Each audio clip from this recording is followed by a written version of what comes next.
Hi, everybody. Welcome to another edition of the Dr. B Show. I am Dr. B, and in this episode, we get the honor of speaking to Refugio Atilano, who is the inspiration and the primary author for the Latino Leadership Playbook, which I am honored to be one of the authors. We talk about everything about his life, his upbringings, AbbVie, and then we get into the Latino Leadership Playbook. I hope you enjoy the episode.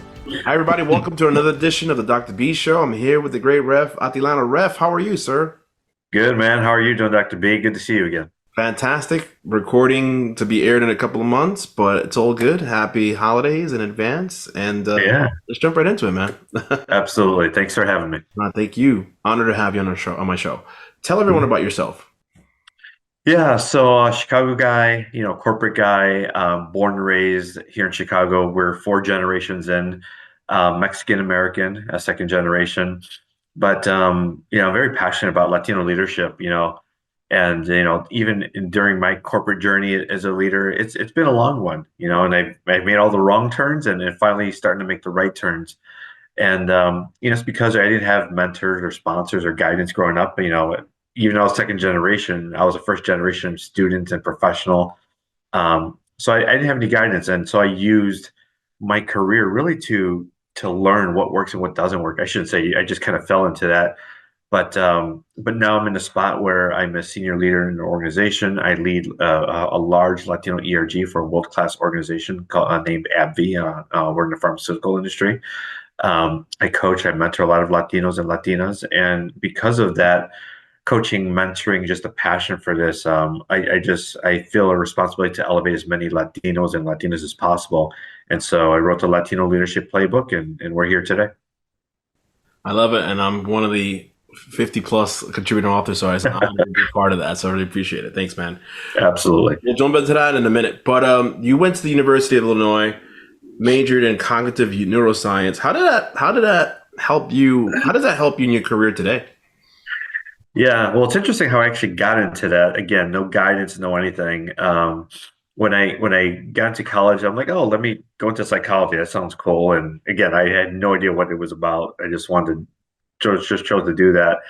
But it was interesting because a couple of years in, you have to get more specialized in psychology. And I went to cognitive neuroscience. And what initiated me to go that route was my cousin he had brain damage.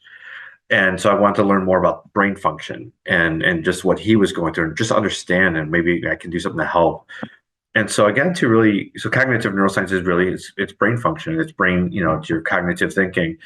And it was interesting that I fell in love with it just because it's more research based. It's not, it's not clinical. It's you get into, you do your research, you study, develop hypotheses, and you prove it out. And it's helped me in my career in that, even in business, you gotta know what you're talking about. You got to do your research. You got to know your market, and develop a strategy and game plan. And so it's a lot of those same skills that I learned back then that really, applied to the rest of my career. It just gives you that practical, logical thinking on how to do your research, come up with ideas, and then drive it to a solution. I love that. And were you part of any? I'm very big on volunteerism. Were you ever part of any Greek life or any, or did you volunteer also while you were in college? Yeah, I didn't. Again, I didn't know the importance of it, to be honest. Now, right? Right. Now I understand all that, and I probably would have done things a lot differently. But it was interesting is actually I dropped out of college like halfway through, just because I didn't have that guidance and that focus. But once I came back the last 2 years, I was all in. So I got involved with different organizations. I did internships. I got involved with as many programs and I did as many speaking engagements as possible, even within the realm of cognitive neuroscience. Back then, I really didn't understand the impact and value of all the external organizations. My focus was really on my craft. But within the craft, I did a lot within that. So that's how I approached it.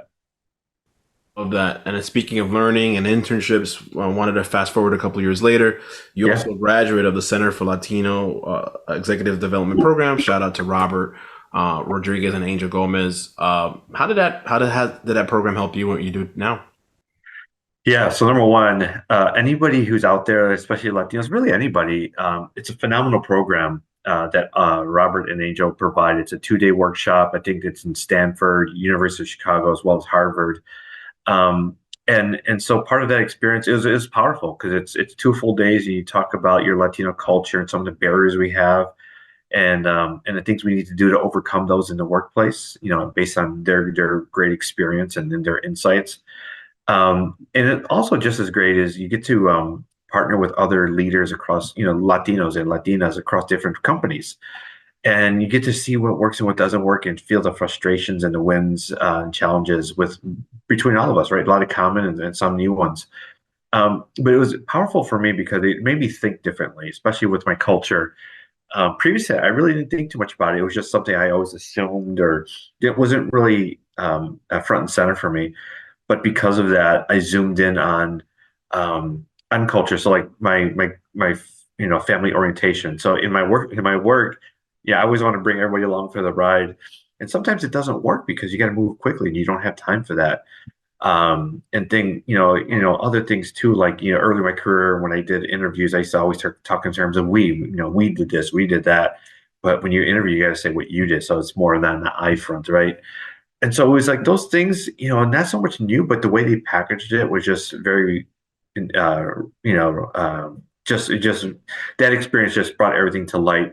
And it made me ask myself, it made me dig deeper on what I can do to improve for Latinos. They have their thing, and I have my own thing, but it's different. But at the same time, it just made me think differently. It made me approach work differently, and even how I think about Latino leadership differently. So they inspired me to do a lot up to this point.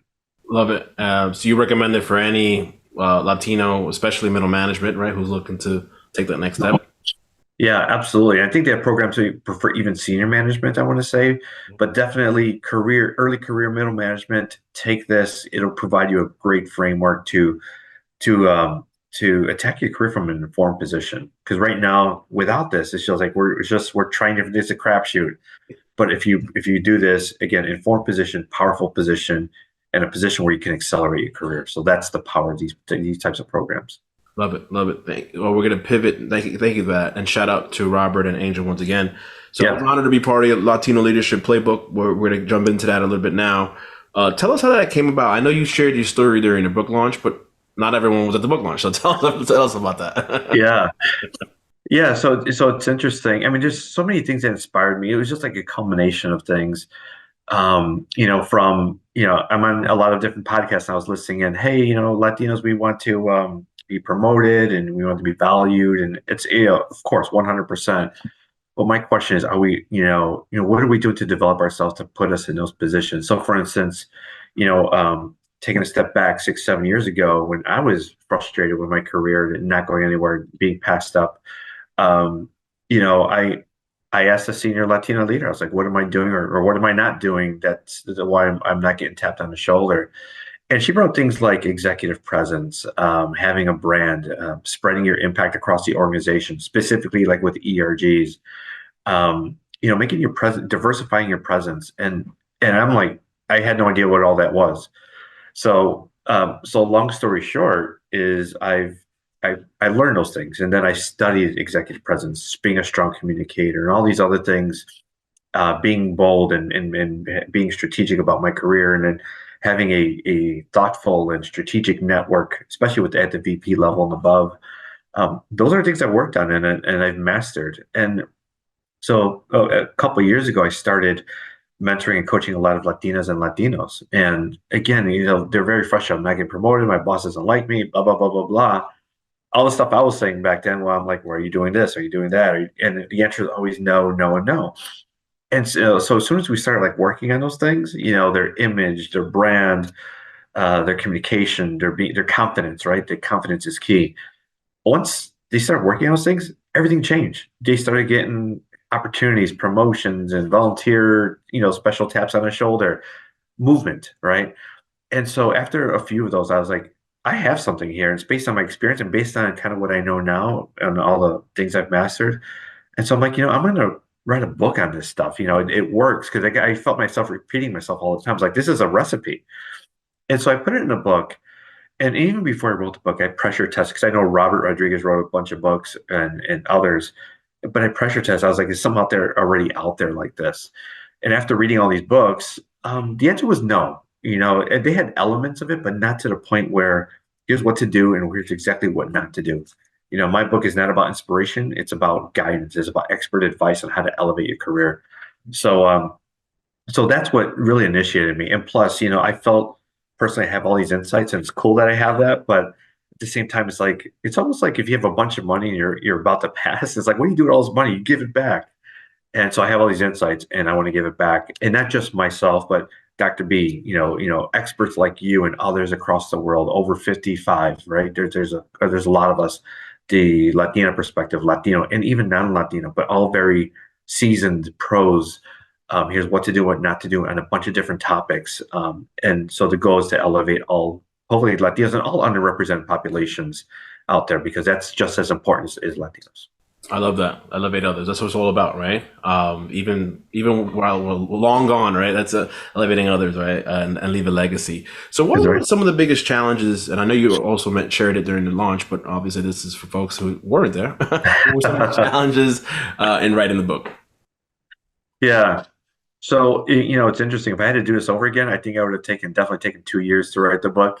I got it done in 10 months, which was crazy. Wow, considering all the moving parts and all the authors, right? So yeah, moving parts, authors, but also, like I was talking about, keeping the passion. So I basically wrote every weekend, I think, except 2 weekends this year. And real quick, as you can tell by but keeping that passion every week, because every weekend was a different chapter. And so you had to rev yourself up and make sure that number one, the content had to be tight, right? The experiences and the stories, but the passion that you write the chapters with. It's just because I'm so passionate as an individual, right? And that comes through my writing. I remember one weekend where I didn't come as passionate, and I gave it to a peer reviewer. She's like, "Yeah, you need to redo all this." And I'm like, ah. So I was like, "Yeah, I'm not going to get away with that." But that's number one, is being able to come with that focus every weekend. I think I mentioned in my book launch, literally every week or weekend, I would look for an inspiration. So I would go to the Mexican Museum of Fine Arts, or I would go to wherever, just to find something in the world that inspired me to write for that chapter that given week. And I would use that catalyst for my writing every weekend, and that's what brought everything to life. So yeah, that was the biggest challenge: keeping the focus, keeping the passion alive. I know, and I've been there, writing a book myself. Like, how do you say consistency and passion? I get it. I've been there, so I know all about that. So great job. Absolutely. So we're going to zoom out a little bit, right? So I found some research according to an article LinkedIn that quotes Sid, right? Shout out to Sid Wilson. 7% of corporate board members identify as Latino or Hispanic. Also, 5% of executive positions are held by Hispanics, while with 2% held by Latinas. So what do you think we could do, brother, to kind of help improve those numbers? I know we're not going to have that answer here, but in your opinion, what do you think we should do? Yeah, the way I look at it is, when everybody talks about these numbers, it's always at the executive board level. 100%, that's a huge focus, because those are decision makers that can help shape businesses in the future. My personal feeling is that that's step 2. Step 1 is filling the middle management, senior middle management pipeline, which is just as barren as the executive. So until you fill that middle management, director, senior manager, senior director pipeline, that top number is never going to change. It's just going to be like a faucet trickling. So my goal with the playbook is to flood that middle management pipeline, literally flood it with talent, flood it with powerful leaders, and bold leaders, Latino leaders, and Latina, of course. And then the thought is, once you flood that pipeline, and that's why in my book I have a chapter on mentors and sponsors, is if you do that, and then how to effectively get sponsors. I forget the mentors everybody can get, but effectively get sponsors. That's how you get pulled up to the executive ranks. So it's a combination thing. So middle management, fill that pipeline, leverage and obtain sponsors, and use that to drive your career. Then that's going to start elevating Latinos into that senior level role. So that's my personal theory on this, and my framework, and the importance of it. And so that's why I push so hard. Especially early career, mid-career, develop yourself into strong leaders to fill that middle management pipeline. I agree. Yeah, right. So unless you change stuff with middle management, that number is going to constantly stay the same, right? So that's right. 100%. What advice would you give for Hispanic professionals listening now? Yeah, and I think we were talking about this right before we got on. Yeah. Is number one, take extreme ownership of your career and even of our collective careers. Since I launched the book, like I was telling you, I was pressure testing to see how the market would respond. And for instance, as an ERG leader, and I'll just stick with corporate for right now because I'm developing in the spirit of developing the pipeline. Where I am in my company at AbbVie, one of the things I'm doing is I'm going to be developing a Latino Leadership Club. So what does that mean, and what's the impact of that? So we're going to get 25 of the most ambitious Latinos and Latinas in the organization, those who are ready for their next step. And then we're going to develop collectively to develop ourselves on the different concepts of the book. So executive presence, strong communicator, political savviness, how to be bold, and all this great stuff, right? How to use culture as your superpower.